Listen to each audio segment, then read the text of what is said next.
The Rice investigation is not the only threat worrying New York's police commissioner.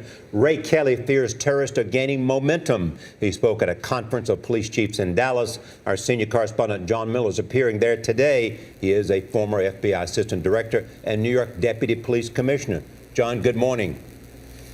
So what was Good morning, Charlie. Good to see you from Dallas. What was Commissioner Kelly's warning about?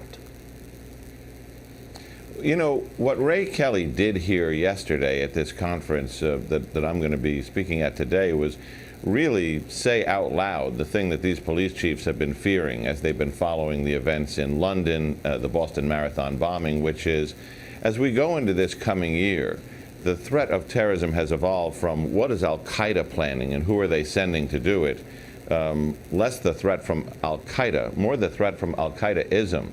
What Kelly framed in his discussion was that the next attack, if you look at Boston, if you look at London, is probably not going to be from somebody who's considered a member of Al-Qaeda, who was trained overseas and came back to the United States, but somebody who has bought into the Al-Qaeda narrative on the internet, put the plot together themselves. And his real point was, this is much harder to detect, because if you're watching the network in its headquarters, you might catch something. But if it's just an individual and his brother or his friend, it's going to be very hard to uncover. John, we've learned that President Obama plans to nominate James Comey, a former Justice Department official under President Bush, also a Republican, to head the FBI. What do you think that means?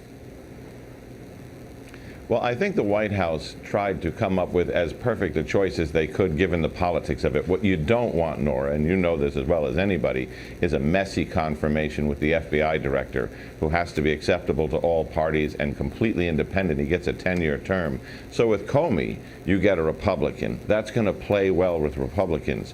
But for Democrats, you got the Deputy Attorney General in the Bush administration who made that midnight stand at the bedside of the Attorney General and stood against the re-signing of the warrantless wiretap policies. He fought brutal interrogation policies, and he was the guy who appointed the special prosecutor in the CIA leak case that ended up arresting the deputy chief of staff to Vice President Cheney. So what you have here is a measured individual who may be acceptable to both sides without a big fight, and who's got a lot of integrity built into his reputation. A Republican who has shown independence as well. John Miller, thank you.